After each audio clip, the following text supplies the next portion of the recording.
Okay. Hello, Jasmine. Oops, I can't hear you. I'm not sure why. 1 second. Buddy, I've got a webinar too. Shit, that's going to be a problem. Okay. Sorry, Jazz. 1 sec. I'm trying to see if it's my computer. No. Am I muting myself? Not sure why. I can't hear you. Can you hear Jasmine? Kira? Can you hear me, Kira? Yes. Cool. So we can't hear Jasmine. Sorry, guys. Can you hear me now? Yeah. Yes. Awesome. Okay. Good to see you. How you doing? Yeah, good. How are you? Awesome. We've got Joe joining us here as well as a moderator. Hey, Joe. Good morning. Oh, no, it's not even on the phone. What? It's not on that phone, it's on there. Oh shit.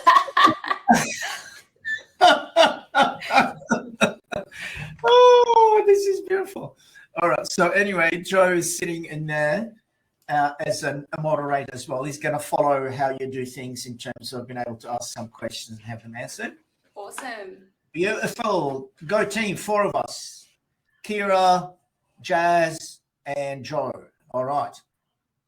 The KJJ team. So let's do it. We're open for business. We've got already a bunch of people on the call, which is we're really grateful. Good morning, everyone. Thank you for taking the time to join us. We will get going in a couple of minutes.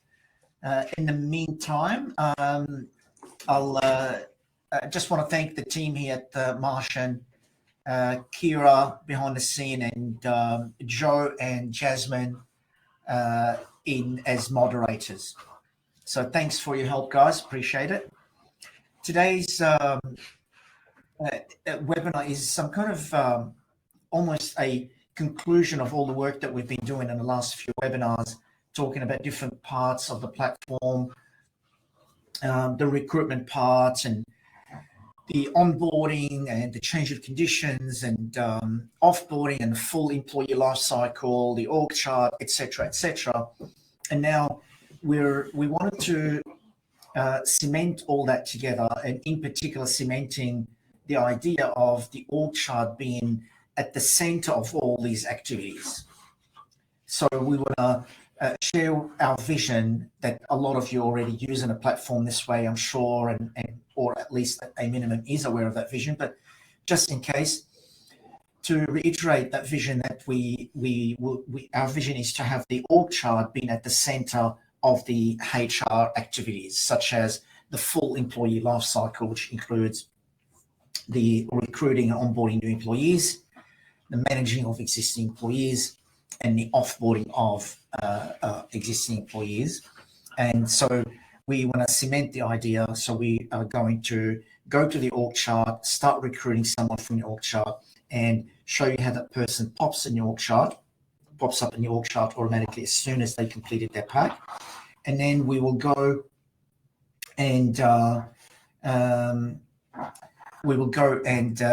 affect change of conditions on that person that we just hired. So pretending it's 3 months' time or 12 months' time, and we want to maybe move that person from part-time to full-time or give them a pay rise, etc. And see that reflected in the org chart, and then do offboarding finally and see that reflected in the org chart as well, where that person would become disappear from the org chart. The position becomes vacant at the effective date that was assigned during the offboarding process or signed off on. So that's really what we're hoping to cover today. Very exciting stuff. Let's get started. Icebreaker first. Oh, yes. Thank you, Kira. Go for it. Sharing now. Kira, do you want to explain what that is? Sorry. Yes. So what is your favorite way to get some exercise? And we have 5 options there. Okay. So this is you call it the icebreaker? Yes. Okay. Very good. There's a bunch of options here. Definitely, for me, would be sports, outdoor sports, whatever that is. I need exercise classes. I can't stay motivated. Otherwise, I need someone yelling at me to get me going. Yeah, I see what you mean. I see what you mean. Joe? Yeah, running / walking or gym would probably be my choices. Yeah. Okay, 'Cause- Kira? I think same for me. Yeah. Same. Excellent. All right. Thank you guys for your participation. Let's keep moving then. So I'm going to share my screen and go straight into the platform. This one here. And I'm in the org chart. No, I'm not. Sorry. Can everybody see my screen? Okay. Yep. I'm in the org chart. I want to go to, we're a restaurant business with a bunch of restaurant properties around the country. And we're going to go into this particular one in Bondi called Dancing Dingo. And we go into the front of the house manager. And we have a requisition here. I'm just going to cancel this approval. And we do it again for this purpose. So we've got a vacant position, food and beverage attendant, I'm sorry. And we want to recruit for this vacant position. We click on this little icon here that says recruit start requisition. And in here, it prompts us to choose the right requisition. I only have one in this account setup, so it's selected already, and I'll go continue. It brings up the requisition, and I just have to, as the hiring manager or whoever's doing this, fill it out and submit it. Before I do that, I'm going to cancel this to explain one more thing. We'll do it again in a sec. So we're back to being vacant. Just want to explain that this can be done in differently as well. So for example, Hilary would come here and under her own node, she selects recruit for nodes under this node. This gives a bit more options. She's able to select from one of the vacant positions that are only under her branch. So she will not be able to recruit for anything outside of her branch. And we show you the vacant positions and how many vacancies for under each position. So then she can say, this is the one here, and she's able to increase and do that in bulk if she's hiring, let's say 3. The other option why you want to use this is because option B, if there aren't any vacancies here, we can make the creation of a new vacancy part of the approval workflow. And this is all configurable for any organization. If you don't want that option to be here, you want the vacancies to be there already, and people can only fill in existing vacancies, then we can enforce that rule. But this allows you to, I'm sorry. We just have a quick question from Jane regarding access control. She's asking, can the hiring manager see the full organization org chart or only just their team? Sure, very good question. We are asked that question all the time. So thanks for bringing it up and make sure we cover it. I've just cancelled from that window. We'll come back to it. We can enforce it in any way you want. However, as a hiring manager, whilst you can come into the org chart, you're not able to, for example, go into the more deep information. So you can't click on the more link to see, for example, any shortcut information to salary and sensitive information, as opposed to what you are surfacing on the nodes. That's all they can see, but by default. Also, they cannot drill into the employee record. So as you know, there's a shortcut from here to go to the full employee record. They cannot go do that as either. So all they can do is really see what's been surfaced on each of these nodes and is able to raise a requisition or raise a change of condition, change of employment conditions request, or a change an offboarding request.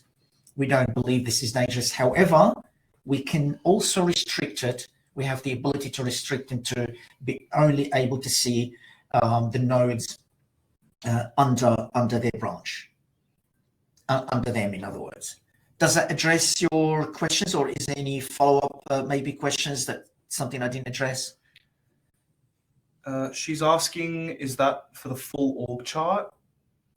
And she's asked, is that only for their team?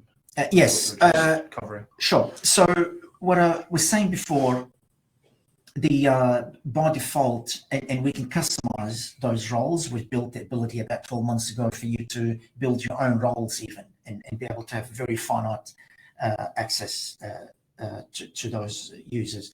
Nevertheless, by default, as a hiring manager out of the box, the hiring manager role in our platform will let the hiring manager, they can come into the org chart, but they can't go into any of those records. If you want to restrict them to be able to go into the records that report to them, yes, we can do that. And that's ideally what you want. I agree with you. And we can configure it like that. So whilst they can see, so if that was Hillary, she's able to drill into this record and go into the more of those records here. But for example, in particular, people at her level or above, she can only just see what's on the card. Does that answer your point? We can configure it for you to behave in this way. And that's, to be honest, what the majority of companies want. So Jane just asked, in this example, she won't see Frank. Okay, where's Frank? Yeah. Give me a sec. So Frank was on the left. Yes. She will see Frank, but she cannot go into Frank's record, nor into the more. If there was a more link in here to see more sensitive information, she cannot. She can only see what's surfaced on the node. Does that make sense? We don't feel there's any reason why she can't see Frank. Why would she not want to know what's happening with the organization? Who's who? That's the, I mean, please convince me otherwise. It's more of a, just to see who's who, what their positions and who they report to. It's a great asset to the organization. Perhaps you can argue every employee should be able to see that. However, to start to drill into sensitive information that have been locked away for only certain people, and privacy stuff, that's another story, because what you surface on the nodes is entirely up to you. It's all customizable. The only two things that you can't control is the name of the person and their position. That's hard-coded. That information here, you decide to surface it using this tool here called info surfacing. You decide, this is on the right-hand side, what you want to surface on top of those two pieces of information. Perfect. Thanks, Anwar. Of course. All right. So if we thank you for the question. It's a very good question, and please reach out directly if you feel you still need to discuss it. I'd love to discuss it with you.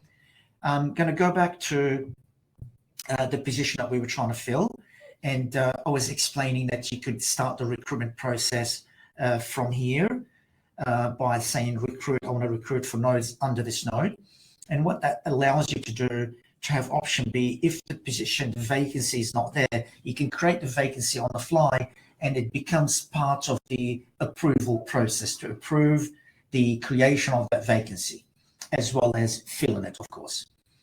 So if I select now front of house manager, I'll select that from my unique positions in the position library, and I can say I want 4 people I'm hiring. Next, the same requisition form that I have, I only have 1, and we jump back to the form.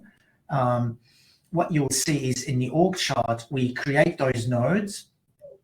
However, we make sure that the node is pending approval. So if you were to cancel, all these nodes disappear. So the node itself is, meaning the vacancy needs to be approved, as well as the hiring into that vacancy. So that's what you are putting to management to approve for you. That's one of the ways of using it. And again, if the way you operate is differently, we can restrict between option A and option B, meaning if you want managers to only work within the positions that are there, the vacancies that are there, then we can make sure option B is not available for them. Okay, so why don't we continue to recruit now that we have all these vacancies? Let's recruit for this one here. Let's open the approval.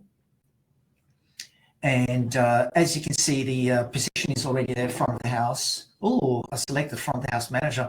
That doesn't make sense, sorry. Attendant, I was supposed to do. Okay, so food and beverages attendant.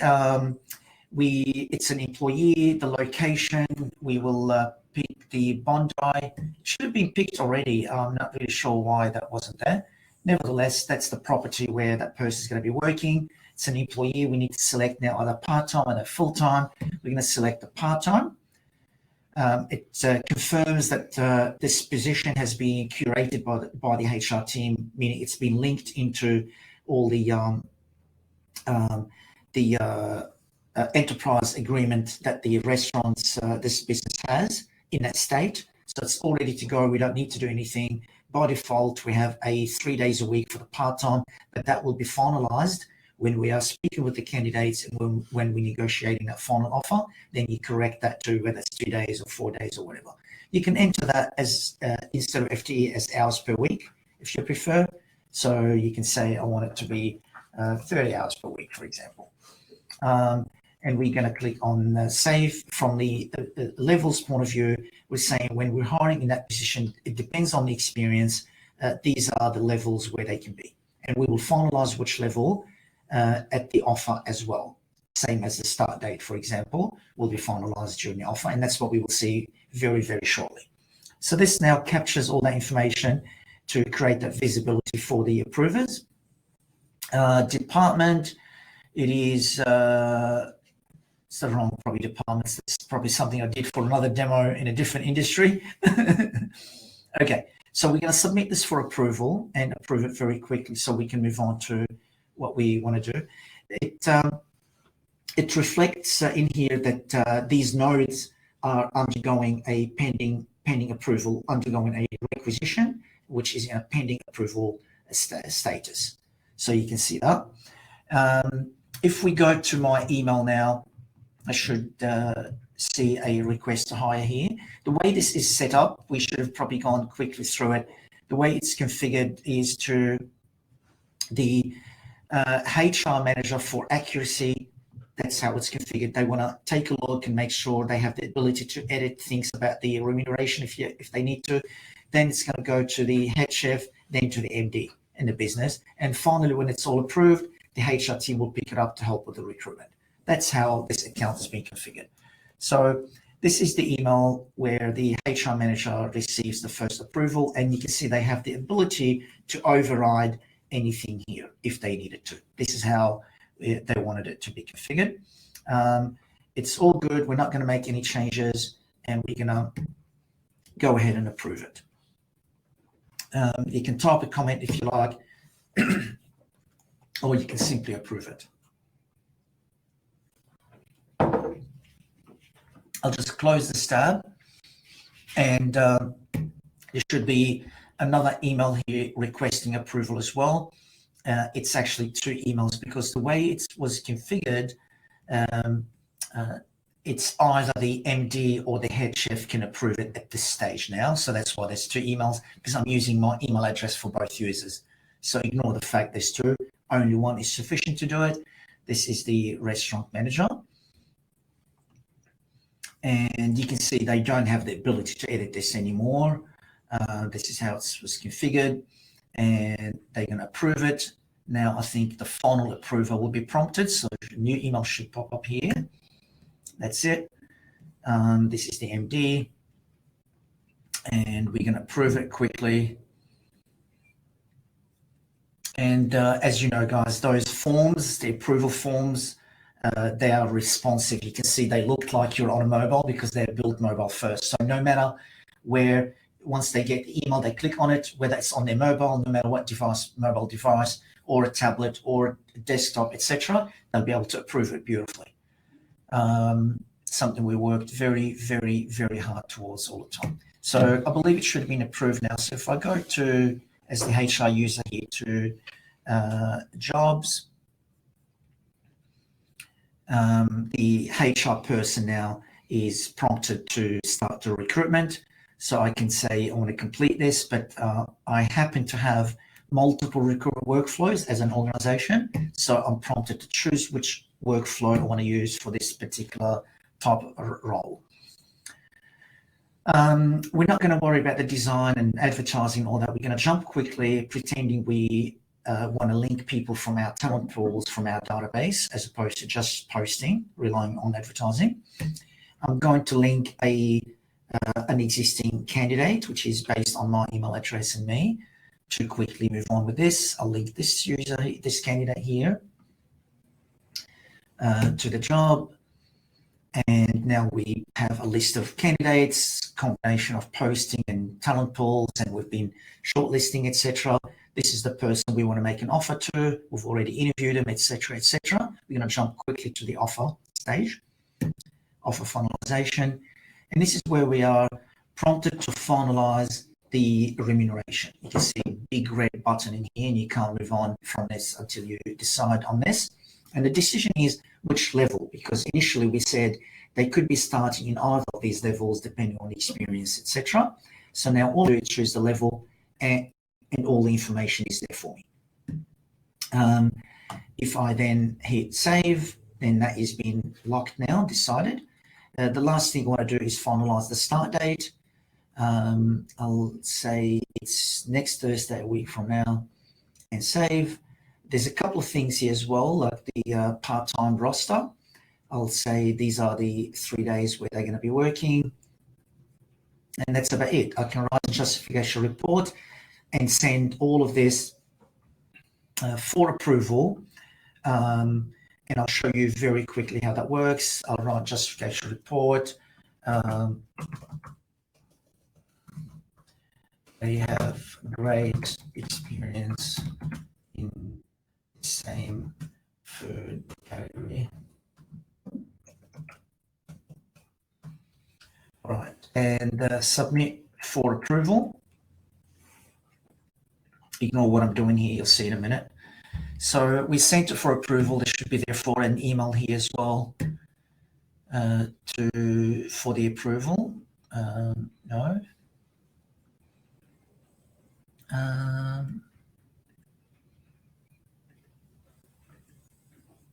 No, did I send it for approval or not? Yeah. Okay, let's see why.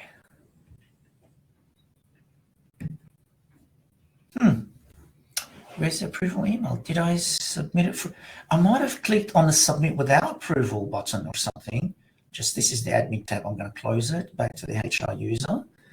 And in here, if I go to packs and I'll go to the offer details, offer approval not available. Yeah, that's because it's waiting on the approval. Might have gone to a user that doesn't use this email. Let me just check in the other emails, guys. Give me one sec. Otherwise, we can just do it again to, maybe it's quicker to do it again. What I'll do, sorry guys, 1 second.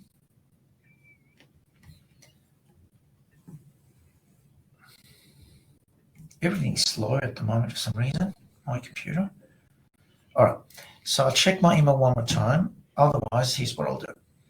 I'll add another candidate and make the offer to them very quickly. So link another candidate. And that would be this person, for example. Link to this job. And we go to this candidate, make the offer, and this time just to find out really what happened. It was just some error message that I might have ignored or something. Okay, and we'll pay attention to the user it's going, the approval is going to make sure we've got the right email, that's all. So we need to select this here. That will do it, 2 days is fine. And the date. All right, so the approval is going to the MD. No, that's the right emails. It's gone to either of those. So if I click on submit for approval, yeah, everything seems to be good.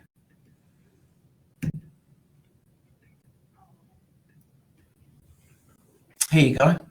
They're both. There we go. I know. What was that all about? I thought I followed the same step before. Interesting. So the offer approval, probably on average about half of our clients use it, and I've noticed the more I talk to clients, the other half don't use it, and not necessarily you need it, or not necessarily you need it every time anyway. For certain roles and if you are sticking to the min and max that was approved during a rec, maybe you don't need to approve it. It really depends on the organization and the role.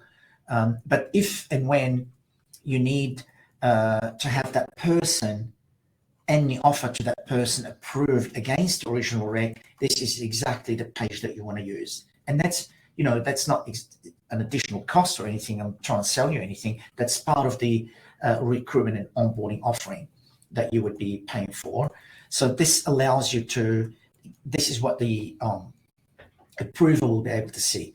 They can start from the bottom here. They can see the original requisition, what was approved, and who approved it and when and everything. They can then look at the candidate you want to make the offer to and find out their screening questions, cover letter, reference checking, etc. All kind of information you've collected against them that you believe is relevant for them to make that decision. And then finally, they can find the offer. So this is the person, and this is what we intend to offer them against this requisition. Everything they need is in one place. All you have to do is click that button, send for approval. So that's really a powerful page. In case you're not aware of it, I wanted to bring it to your attention. So let's continue. Let's go ahead and approve it and continue with what we're doing. So this has been approved now. I'll close it. I'll go back to the platform. There should be now, if I open this candidate again, under the PACS tab in the candidate record, if you go to the offer details, you should see a full offer that was approved and who approved it. Sorry, guys, I'm just silencing my phone. And so this is, it says approved, and this is full record of what was approved and any changes that might have taken place or added during the offer approval. So now we can start the onboarding process, and the information here, such as, the level and therefore the rate, $29.77, will be pre-populated in the contract automatically. We're not going to do the onboarding part, just explaining that, and I'm sure you guys know this, but that's what the offer is all about. So anything that was overridden or finalized during the offer phase will be pre-populated into the various documents, such as the contract, in the onboarding. So from here, if I move to onboarding, all I've got to do is select which pack, select this pack. Here's the pack, and oh, it's an empty pack. That's all right. We really didn't want to. We didn't want to do brand new pack template. Do have something with some? Oh, there's more in there. Sorry, guys. Onboarding new hires. That will be better, I guess. Okay, what we'll do. If we go to packs in here, we can see there's a pack. We will delete it because that was empty. Picked the wrong pack. My fault. And we will do a new pack from here, start a new pack. And I've got all sorts of packs in here because of the training that I do with so many clients and the webinars. Forgive me, guys, some of them maybe don't even make sense, but onboarding new hires, we'll choose this. Hopefully it's not empty. Fingers crossed. Good. It's not empty. We've got a couple of items. We're really not interested in doing the onboarding. So I'm going to back out. And what we'll do, for the purpose of what we want to do, which is the employee life cycle, we're going to manually complete this pack. So now it's been completed as if the candidate had completed it. So, and what we're hoping that will mean now is if we go to the org chart, we can find that this person that we hired should be in one of those approved nodes. Where was it? Reporting to front of the house.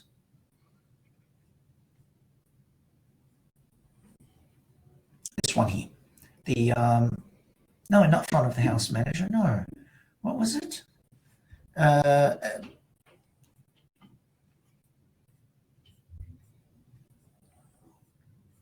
Sorry, one second.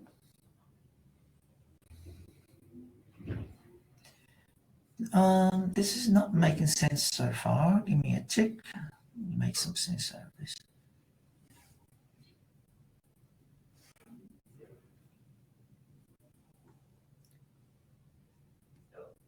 This is the one here where, because it's got the pending effective date, so the process was completed, and we've got the person in here pending effective date.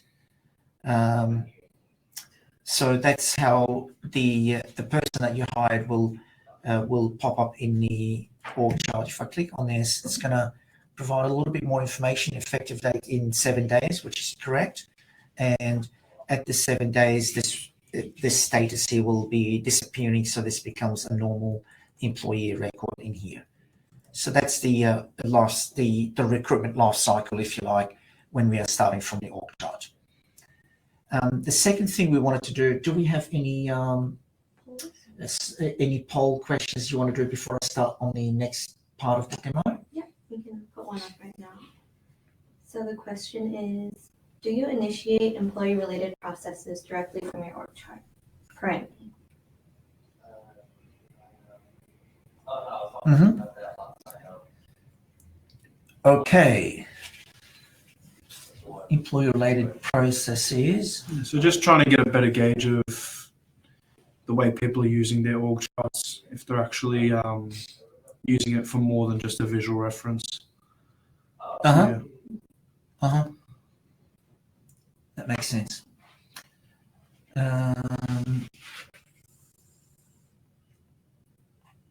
Okay, thank you guys for engaging with this question. We appreciate any feedback that you can give us.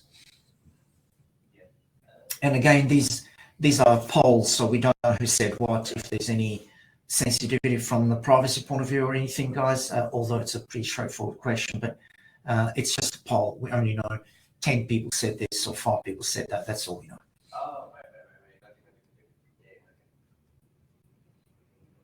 Excellent. Thank you very much for your time. Appreciate it. Okay, so next thing we want to do is take a look at the change of conditions. So don't know if we can work on this because the effective date hasn't taken place yet. If we do change of condition or not, I just can't remember the rules. I'll give it a try anyway. If I go into here and want to start change of condition, yeah, it's not allowing me to do that, which sort of makes sense. Makes sense. It needs to, the effective date needs to happen. So what we'll do, we'll pick a different employee and we work on that. So if we maybe pick this person here, Martin, and we go into the change of conditions. This page here, the first page, allows me to change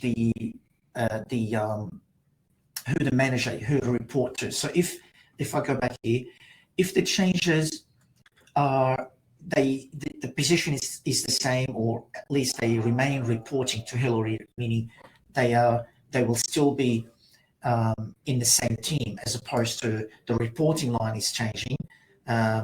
You just want to change maybe their position, or they're getting a movement from part-time to full-time, or contract being extended, or a pay rise, etc. Then this is really the differences what we are talking about. So if I go back here, you would only need to do anything here if the reporting line is changing. So this will allow you to tick this, and you're able to change who they report to.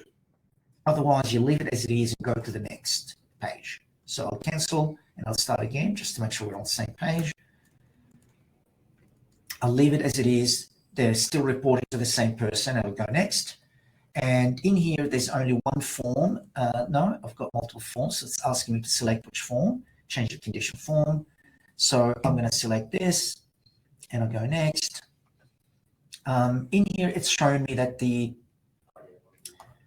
current position is not being selected here on the left-hand side. That's weird. I'm not sure why. And the position they're going to is bartender. Not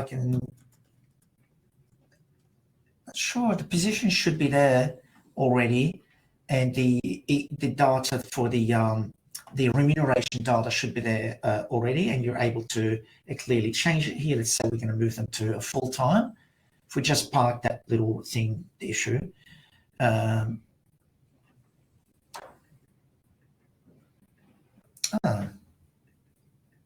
sure what's going on here. Just give me one sec. Oh.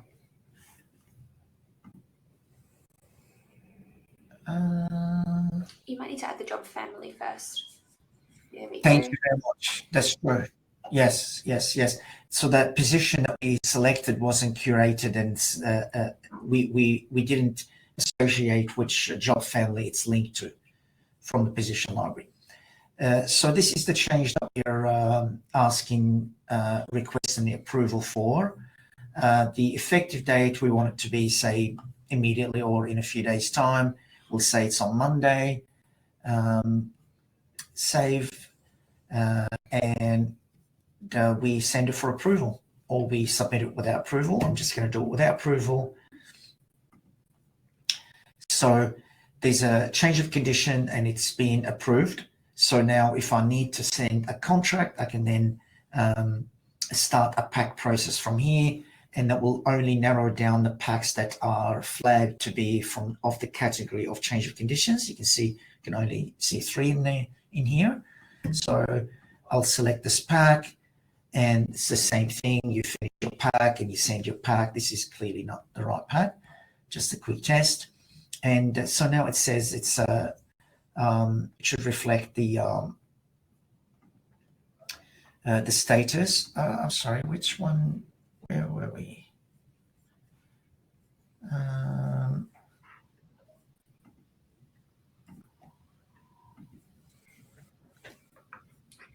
While you're here in the org chart, Anwar, Jane had a good question regarding the hiring manager access. So will the hiring managers only have access to their team to add new vacancies or make changes? Or could they technically, even though they most likely wouldn't, add a new role to another node outside of their team and set off that chain of approval?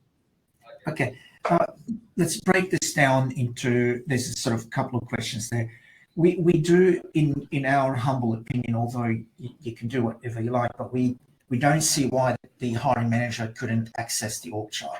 As I said, they will only be able to initiate a process for approval, and they can't drill into, by default, into any record. So they can come to their node, to their branch, such as Hillary, and say, I want to recruit in this position, this vacancy, I want to make a change of conditions here, and that will, it has to go for approval. They really can't do anything that is dangerous here. We don't see why they can't access the org chart. However, we've built other mechanisms if you don't want them to come to the org chart to start those change of condition and offboarding processes. You can do it from a page that we built dedicated to that.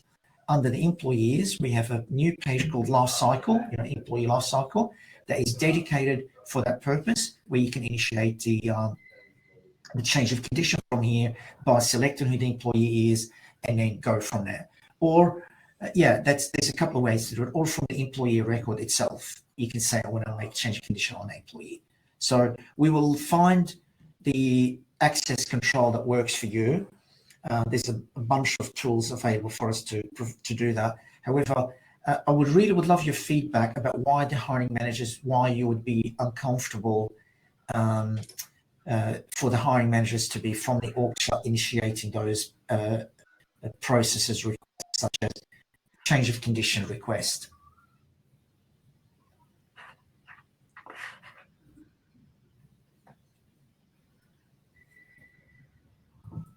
Can I? Is there an answer to that? Sorry. Jane said she's not uncomfortable. She's just seeking an answer on that. Again, Jane, the custom access control is just that. It's completely customizable, whatever works for your organization. We can set that up. So if you don't want hiring managers to be able to add those on other departments, we'll work with you to make that happen. Fantastic. Very good. That's the change that we did here.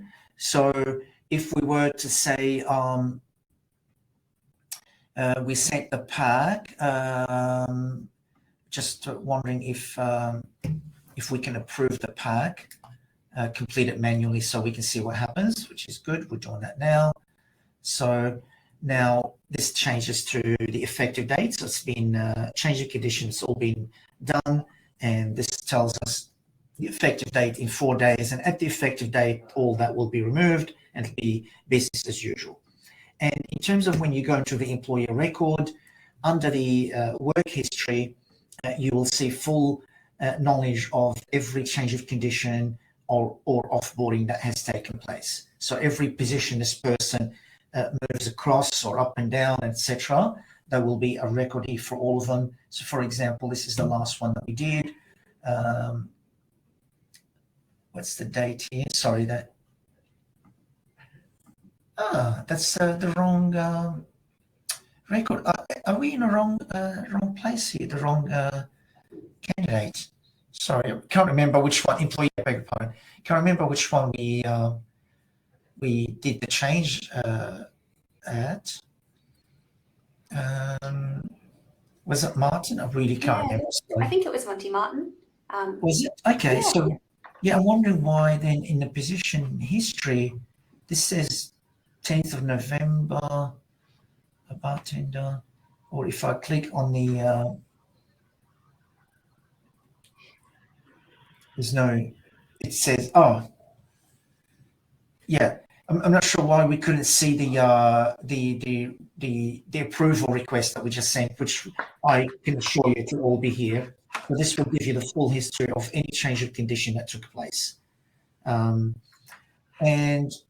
the new information about the pay and all this will be all reflected here as well. So if you were to customize information for the purpose of, let's say, quick shortcut, what you can do, again, as I mentioned, under the info surfacing, you can decide to have things like the final rate and the final salary being sitting behind the more link, and the hiring managers can't click on the more, that more link here. And if that information is available about their pay and stuff, it will be there. But you can customize who's able to go into the more link. And that by default, only admin people can go in those links, in that information. So the info surfacing is an important feature that we're actually making a lot of improvements on it as we speak. Two things that we're working on in relation to the org chart at the moment is the import capability. We're adding more and more capabilities to import, in particular from the RAN point of view, to be able to say, look, I've built my agreements and we know that this, those roles that we were talking about before, for example, this is level 1, it entails this. I want to do the import based on the level. So I'm going to say, here's this employee, they report to that employee, and by the way, they are on level 1, which is part of that job family and part of this agreement. Then we're able to import it that way. And at the same time, we know it translates to $25 an hour. So when you want to do change of condition, we know and show you they are $25 an hour, and then you can then move them to another level or whatever you want to do. As opposed to the import that we do already now, where you're importing it based on, say, this person is on $60,000 a year, they're permanent full-time, or they are on $25 an hour and they are casual, or, et cetera, et cetera. You can import it based on even levels pertaining to the data that you would have created here for your agreements. That's a new thing that we're doing. And also for the schools, what we are doing as part of the same change, same iteration, for a particular role, you'll be able to, for those positions, provide some kind of tag to the position, such as this is the ordinary normal role for the person, as opposed to this is an additional responsibility role, such as position of leadership or position of additional responsibility, etc. When you have, for example, the same person doing two positions, a teacher as well as the coach for the cricket team of the school, for example, then you're able to show this person reported to two different people in each of the two positions, but also have the tag that says that is the main responsibility and that is an additional leadership responsibility, for example. You're able to even import your data on that basis, and it'll come up in the org chart reflected and everything. This is a new thing that is coming up overnight, incidentally. So from tomorrow, it'll be available. The org chart import I'm referring to is here. And if you're, so you choose the type of import that you want. Let's say we start with this. This will allow you to download a sample of what the data should look like in terms of the columns that you need, And then when you're ready, you build your data, you select it from here, and you do the import. It's really very clever, but we are adding more and more capabilities into it. One of the capabilities was the fact that sometimes you need a node that is not an ordinary node. It's a sort of container node, a group node we call it, where you can have multiple people in that node. There are lots of reasons why certain organizations and certain industries will need it, meaning what you would use this capability for. We know local governments, there was a lot of use for it there, but also in the aged care industry, sometimes they can't, depending on the shift, when you're in the health industry in general, depending on the shift, this person could be reporting to a different person. And so you can't just have a hard coded reporting lines. What you want to do, you have a group of these are the shift managers all in here, such as maybe the enrolled nurses, the senior nurses. They sit all in that one group, and all the junior nurses are reporting to that group, because what you're saying is it depending on the shift, they could be reporting to either of the people in that group. And as I said, other organizations will use it for different purposes, but that's one of the things that we are adding as well. And you're able to import your data, not only the fact that you can manually add a group node into your org chart and move people into it and work on it manually in a sense, you can even import your data on that basis. Because if you have a large organization, 5,000-10,000 people, you want to make sure it gets imported correctly from the beginning. It's hard to move large amount of data after the fact. Doable, but it will be annoying. So that's some of the changes. The one thing, I guess, I want to close from that point in terms of the changes coming, the import tool that we have for the org chart, literally there's nothing like it in the world, especially when after the release tonight and even after a couple of releases over the next few weeks, extremely powerful in terms of bringing the data about your employees and all their remuneration and any other custom data about them all in one place. So you can have 20, 30 columns, data you've collected against them, departments and this and that, and all of this can just be imported. It's unlimited in terms of what you can import. And it connects properly within the same remuneration object that we've been working with. And as I said, more excitingly is it even connects with your enterprise agreements or award systems that you might have created in the agreements. So you import the data straight away. We understand, that's level 2. That means it's $25 an hour. All you've got to say is level 2 from that agreement in the Excel spreadsheet, and we connect it. So the next minute after the import, if you were to do change of condition, we show you this person is on level 2, $25 an hour. Okay, the last thing we wanted to cover is the offboarding. Very, very similar. If we go into an existing employee here, no, we've been going to there just so we don't get confused. Got Frank, got Hillary, under Hillary. If we were, let's say, to do offboarding on Hillary, for example, we start the offboarding process, which form, there's only one form, so it's selected by default, and we go continue. This allows you to capture information such as, what other things that you need to make sure are done. You might want the MD to send a letter. So you might need to have a pack after this, which has got the termination letter and send it to, have it signed by the MD and send it over. So that's the same process, similar to onboarding, but it's a termination letter instead of a contract. Very simple pack it would be. But more importantly, before we even get to there, in here, you might want to ensure that you know what needs to be perhaps collected, such as we need to remove their access to certain systems.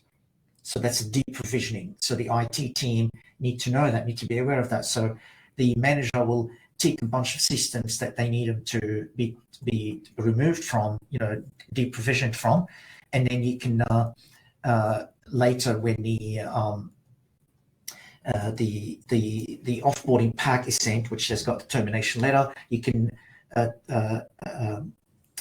notify the IT folks and include what was selected by the manager to say, look, we need to deprovision this person and don't forget those particular systems.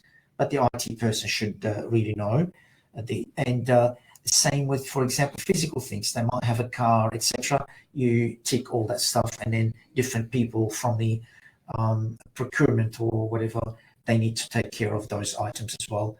You can do all that, and clearly the effective date is very important here. I don't know what the end date doing there. That's redundant. Effective date is what we need. So that's what this form is, and you can have, for example, here multiple people to be from the very beginning, during the as soon as you submit that form, to be aware of that. So you might have the IT people in here and get them to sign off on it to make sure, yes, I understand that I need to deprovision them. Yes, I understand I need to collect the keys and swipe card and a card from them, etc. at the effective date, as well as notification at the end. So it's really handy to have that process. How much of it do you need to use and not use, depending on the organization, on the role, etc. Does that make sense?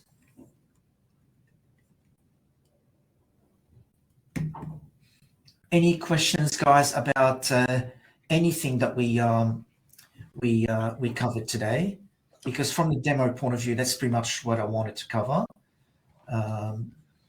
Jane just had a really good question. She's asking basically if you can offboard and recruit on the same node. So, for example, if someone's resigned, and how that will, if you could explain how that would look. Yes. So let me, even here, I can start the recruitment process already. So awesome. If I start the process, I can, why there isn't a form to select from? Isn't it interesting? Give me a second. What? We know there's a form. So if there's a vacancy here, I'm doing it from you, just give me a sec. Isn't that interesting? Just give me a second. We just used the form before. Yes. Sorry, guys. Yeah. There were two. I know. That's it. We have a requisition form in here. Let me just refresh that page. Sorry, guys. It's definitely strange. Okay. So we were looking at Alan and Hillary for the offboarding, and we wanted to show you if the offboarding process is taking place or not taking place for this matter, can we still recruit for this node? And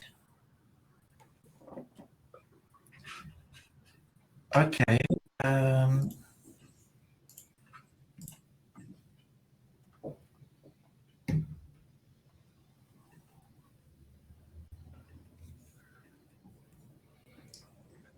it's bizarre. Although this is a demo webinar account, so that could be why. Yeah. But absolutely, yes. Answer your question, Jane. Yes, absolutely, we can.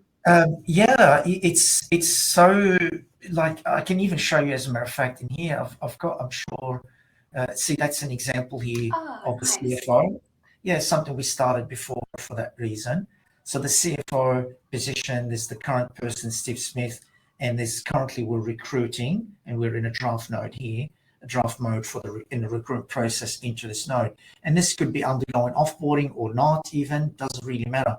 It's bizarre, the fact that we cannot see the requisition forms in that drop down, no matter what. So this is this is what we did before, like 20 minutes ago. Sorry guys, I don't know what happened. Let's not get stuck on it. We'll work it out here. But nevertheless, definitely the answer is a yes, as you can see in this thing here, as you can see there. Nice, that looks great. And at the effective date, even when this is completed, they remain sharing that node. And then whenever the CFO is offboarded, at the effective date of the offboarding, this becomes one person occupying it, which is the new person in here. So the two can coexist, and the two processes, one is going out, one is coming in at the same time in parallel. Beautiful. Any other questions, guys? There's a lot we just unpacked. If you want to have a play with the org chart, guys, get in touch with Jasmine or myself, And we're more than happy to set up a sandbox for you, a completely different account from yours, and give you a trial to it. And we help you with importing your data, or some of your data perhaps. And then you can have a play from a completely different account until you're comfortable with it. And then if you decide to then upgrade to using it, we will then work with you on importing the rest of your data, all of your data, into your real account. So there's definitely a way for you to have a play in a trial mode with real data, your own data, in a completely different account. If you don't want to maybe work on your, get that from your existing accounts because you have lots of users and you want to manage that in an isolation, we can work with you on that.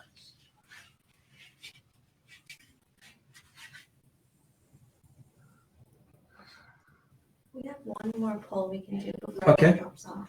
I can put in just for some feedback. Mm-hmm.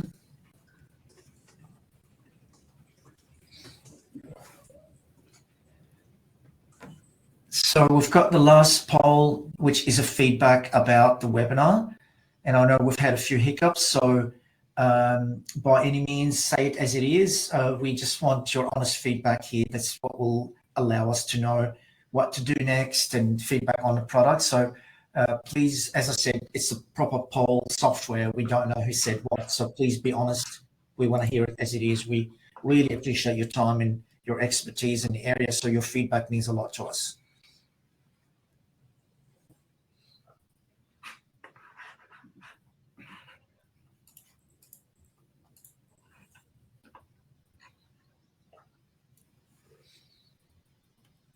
Thank you, everyone. We have a few more minutes. If you have any questions, please feel free to pop them in the chat. 100%.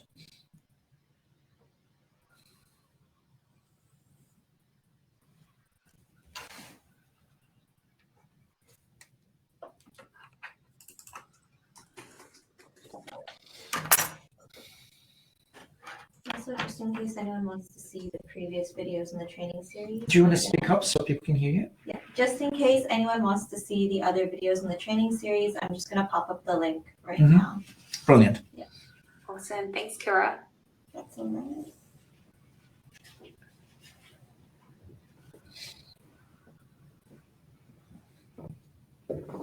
Excellent. Any questions or so far? I think that's everything. We're happy to answer any question, guys. Doesn't even have to be about this webinar. You're welcome. We still have a few minutes, actually. 6 minutes till 12, so you're welcome to ask any questions.